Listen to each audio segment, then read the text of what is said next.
रवा माली साल का कौमी इक़्तिसादी सर्वे कुछ देर में पेश किया जाएगा। वज़ीर ख़जाना ने इकनॉमिक सर्वे की कॉपी वज़ीर आज़म को पेश कर दी। दस्तावेज़ के मुताबिक रवा माली साल ज़्यादातर मुआशी अहदाफ हासिल नहीं हो सके। GDP ग्रोथ 3.7% रही, हदफ 4.2% था। चेयरमैन PTI बैरिस्टर गौहर ने कहा है कि ये अवाम दोस्त बजट नहीं होगा। पहले ही महंगाई ज़्यादा है और यूटिलिटी बिल्स अवाम बहुत ज़्यादा दे रही है। अवाम को रिलीफ मिलना चाहिए। मीडिया से गुफ्तगू में बैरिस्टर गौहर ने कहा है कि 2 बजे पार्लिमानी पार्टी की मीटिंग है, उसमें हम फैसला करेंगे। कोरम पूरा करना हुकूमत की जिम्मेदारी है। कौमी असम्बली में इजहार ख्याल के दौरान कहा कि कल तक बानी PTI से हर सूरत मुलाकात करवाई जाए, वरना बजट इजलास का बॉयकॉट करेंगे। स्पीकर अयाज सादिक ने कहा है कि अगर बानी इस ऐवान के रुकन होते तो वो प्रोडक्शन ऑर्डर्स जारी कर देते।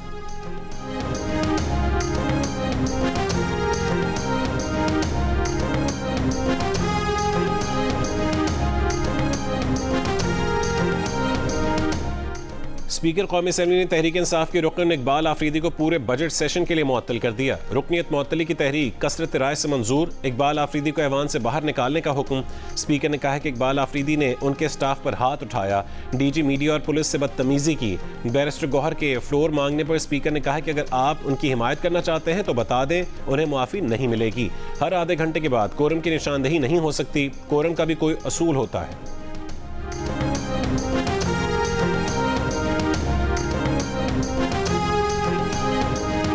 पाकिस्तान का मशरक़ वस्ता में जंगबंदी की पासदारी और मुज़ाकरात के जरिए तनाज़ात के हल पर जोर। ईरान अमरीका कशीदगी पर तशवीश का इजहार। दफ्तर ख़ारजा ने कहा है कि पाकिस्तान फ़रीक़ैन से ज़ब्त व तहम्मुल और मसाइल के पुरअमन हल का ख्वाह है। तर्जुमान ने बताया कि नायब वज़ीर आज़म इसहाक़ डार और तुर्क वज़ीर ख़ारजा ने टेलीफोन पर ख़ित्ते की ताज़ा सूरत हाल पर तबादला ख्याल किया। पाकिस्तान ने आज़ाद कश्मीर से मुतालिक भारतीय बयानात मुस्तरद कर दिए। कहा कि भारत गैर जिम्मेदाराना बयानात से मकबूजा कश्मीर की सूरत हाल से तवज्जो हटाना चाहता है।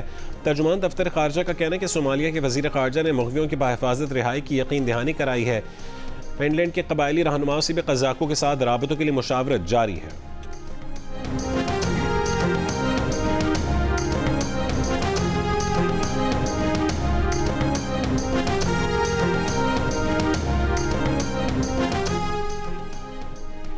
वज़ीर ख़ारजा इसहाक़ डार और मिस्री वज़ीर ख़ारजा का टेलीफोन राबता। ख़ित्ते की सूरत हाल और सिफारती रवाबित पर तबादला ख्याल। मिस्री वज़ीर ख़ारजा ने पाकिस्तान की सालिसी और सिफारती कोशिशों को सराहा। दोनों रहनुमाओं का जारी सिफारती कोशिशों से जल्द पेशरफ्त की उम्मीद का इजहार। इस पर इत्तफ़ाक़ किया गया कि कोशिशें ख़ित्ते में पायदार अमन व इस्तेहकाम के फ़रोग़ में मददगार साबित होंगी। मिस्री वज़ीर ख़ारजा की वज़राए ख़ारजा इजलास में शिरकत की दावत इसहाक़ डार ने कबूल कर ली। दोनों ममालिक के वज़राए ख़ारजा का करीबी राबते बरक़रार रखने पर इत्तफ़ाक़।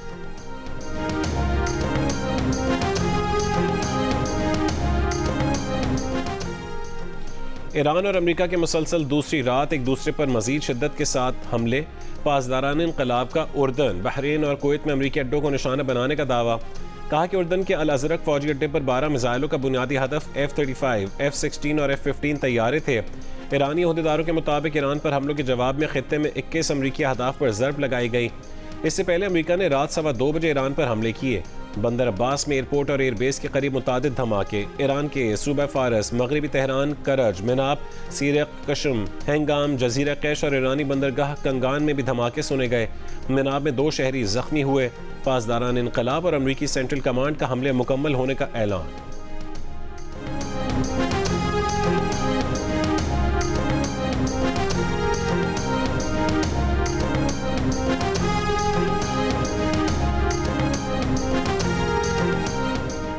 वज़ीर आज़म शहबाज शरीफ और MQM वफ़द के दरमियान आज या कल मुलाकात का इम्कान। ज़रा ने बताया कि वज़ीर आज़म से मुलाकात से कबल MQM वफ़द की हुकूमती टीम से गैर रस्मी मुलाकात हुई। नायब वज़ीर आज़म इसहाक़ डार, राना सनाउल्लाह, डॉक्टर खालिद मकबूल और फ़ारूक सत्तार शरीक हुए। MQM वफ़द ने वफाकी बजट से मुतालिक अपनी तजवीज़ करदा शैडो बजट हुकूमती टीम के हवाले की।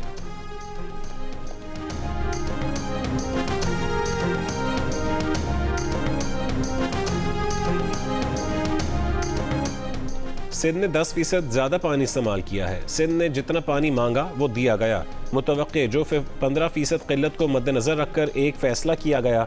वज़ीर आबी वसाइल मियाँ मोहम्मद मोइन भट्टू का नवीद कमर के तवज्जो दिलाओ नोटिस पर जवाब। शाज़िया मरी ने कहा है कि पानी का मसला है, लोगों की ज़रूरत है, आप गलत वजाहत नहीं दे सकते। आज इर्सा अपने फ़ैसले और मीटिंग्स नहीं कर सकते।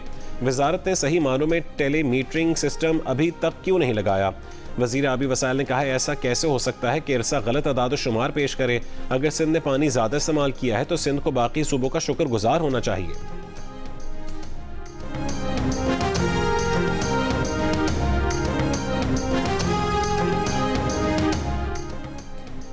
पीपल्स पार्टी और नून लीग के रहनुमाओं की मुलाकात में गिलगित बल्तिस्तान में हुकूमत साजी पर मुशावरत, हुकूमत बनाने के मुमकिन फार्मूलों, सियासी ताउन और दीगर उमूर पर तफसीली तबादला ख्याल। दोनों वफूद की जानिब से हुकूमत साजी से मुतालिक तजावीज़ मरकज़ी क़यादत के सामने रखने का फैसला।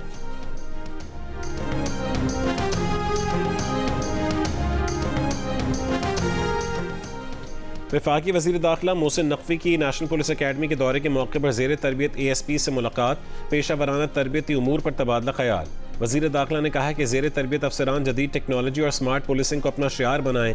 एलीट ट्रेनिंग के पहले बैच का जल्द आगाज़ होगा। जदीद तकाज़ों से हम आहंग तरबियती मुअस्सर पुलिसिंग की ज़मानत है।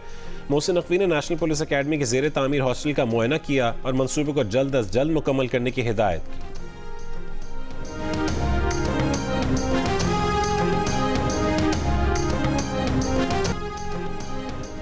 मरी एक्सप्रेस वे पर वैन में आग लगने से जहां बहक 10 अफराद की लाशें मुल्तान पहुंचा दी गईं। नमाज जनाजा शाम तक अदा की जाएगी। जहां बहक अफराद में खवातीन और बच्चे भी शामिल हैं। वर्षा ने बताया कि मरने वालों की शनाख्त DNA टेस्ट से मुमकिन हुई। हादसे में 13 अफराद जख्मी भी हुए। तमाम अफराद का ताल्लुक एक ही खानदान से है। डिप्टी कमिश्नर मरी के मुताबिक मरी एक्सप्रेस वे पर ओवर स्पीडिंग के बायस वैन में साइड की दीवार से टकराने के बाद आग लगी। दरवाजा भी लॉक हो गया।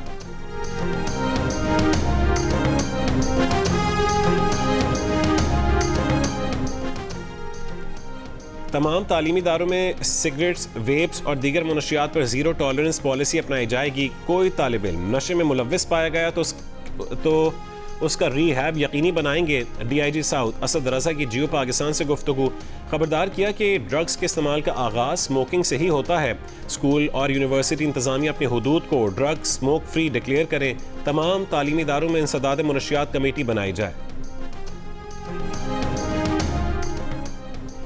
मुस्तफ़ा आमिर कत्ल केस में मुल्ज़िम अरमगान की वकील के बगैर केस चलाने की दरखास्त। अदालत ने बगैर वकील केस आगे बढ़ाने से इनकार कर दिया।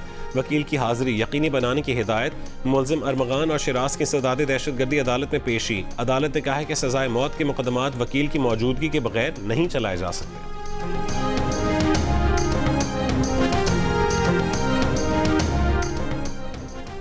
सिंध हाई कोर्ट ने कोटरी में ट्रैफिक हादसे में एक ही खानदान के 5 अफराद की हलाकत पर मोटिव पुलिस को तहकीकात करके जिम्मेदारों का तयन करने का हुक्म दे दिया।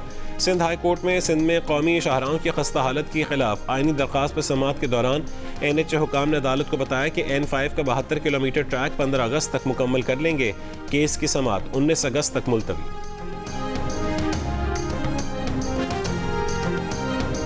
सुहेल साहब, जो यानी इस वक्त तक की पाकिस्तान की कोशिशें हैं आवाम को रिलीफ देने की, उसमें जब ये कहा जाता है हुकूमत की जानिब से कि IMF की तरफ से बहुत सी पाबंदियां हैं या बहुत सी ऐसी हदूद हैं जिनके से आगे नहीं जाया जा सकता। अभी भी कहा जा रहा है कि जो पेट्रोलियम मसनूआत पर सहूलत दी गई आवाम को, उसके ऊपर भी तनकीद हुई।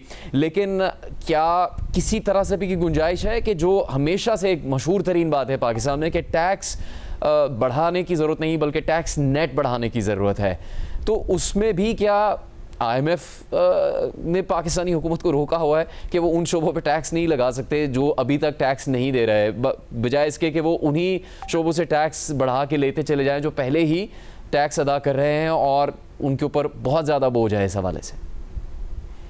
IMF ने कभी भी ये नहीं कहा किससे टैक्स लेना है किससे नहीं लेना है। वो तो गाइडेंस है उसकी कि किन सेक्टर से लेना है किससे नहीं है। वो तो कॉमन सेंस है, जिसकी कंट्रीब्यूशन है इकोनॉमिक में या GDP में, इनकम पे हर बंदा, हर कमाने वाला टैक्स को देना चाहिए। बट चूंकि हमारे यहाँ जो सिस्टम ये है कि कुछ सेक्टर से टैक्स इजीली कलेक्ट हो जाता है, कुछ सेक्टर से मुश्किल से होता है। अगर डॉक्यूमेंटेशन नहीं है, सिस्टम नहीं है, जिस तरह हमने कहा रिटेलर होलसेलर उसके सिस्टम्स भी नहीं है, कुछ विल का भी प्रॉब्लम है, इसी तरह एग्रीकल्चर में भी सिस्टम नहीं है। तो इसीलिए फोकस ज्यादा पिछले 3 साल 4 साल में कॉर्पोरेट सेक्टर ऑर्गेनाइज सेक्टर और सैलरीड क्लास रहा है। अब देखिए इसमें दो तरह के टैक्स हैं, एक इनकम टैक्स है, एक सेल्स टैक्स है। तो इनकम टैक्स में तो हुकूमत ये कर सकती है और मुझे लगता है करना भी चाहिए और करेगी भी। जो 50,000 रुपए पे टैक्स नहीं है पर मंथ 6 लाख तक एग्जेम्पशन है, उसकी लिमिट को भी बढ़ाया जा सकता है। दूसरा ये कि जो 2 लाख रुपए तक है या 3 लाख तक है, जिसको हम इतनी महंगाई हो गई है कि 3 लाख को भी हम लो मिडिल क्लास में ही लेते हैं, तो poor class, low middle class, इनको कम किया जाए। और जहां तक अब देखें ये पेट्रोल है या आप कहें कि जो सेल्स टैक्स है, वो सेल्स टैक्स में अलमिया ये है कि आप भी सेल्स टैक्स देते हैं, मैं भी देता हूँ और एक गरीब आदमी भी देता है। तो सेल्स टैक्स में थोड़ा सा ये मसला रहता है। तो हुकूमत ने डायरेक्ट सब्सिडी का जो कहा है पेट्रोल महंगा होने की वजह से मोटरसाइकिल्स को, उसमें इश्यूज तो हैं, मगर अगर उसमें अगर सब्सिडी दी गई तो वो सब्सिडी अमीरों को भी जाएगी। अलबत्ता ये जरूर है कि जब 2-3 साल पहले जब IMF प्रोग्राम शुरू हुआ था तो पेट्रोल पे कोई 17-18% GST लगता था, जो हुकूमत ने डिविजिबल पूल को बचाने के लिए उसमें PDL कर दिया। तो आज की कीमत में वो 50-60 रुपए बनता है और हुकूमत 80 रुपए तकरीबन पेट्रोल पे और 80 डीजल पे ले रही है। तो 20 रुपए की गुंजाइश हुकूमत के पास बनती है कम करने की। और अगर ईरान का मसला हल हो जाए, कीमतें कम हो जाए, तो ये एक और एडेड एडवांटेज होगा। तो वो मुझे लगता है कि फिल वक्त तो शायद हुकूमत ना कर सके, बट 6 महीने के बाद या साल के बाद जब IMF का प्रोग्राम खत्म हो तो PDL की सूरत में 20-25 रुपए पेट्रोल की कीमत भी कम हो सकती है। तो बज़ाहिर तो यही लग रहा है कि हुकूमत जो है इनकम टैक्स की शरह जो 2-3 लाख तक के हैं उसमें कुछ कमी करेगी, जिससे इनडायरेक्टली और डायरेक्टली गरीब लोगों को कुछ फायदा हो।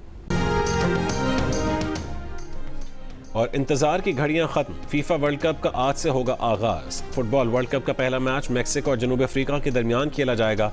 मैच से पहले इफ्तिताही तकरीब होगी। मारूफ पॉप स्टार शकीरा और बर्ना बॉय परफॉर्म करेंगे।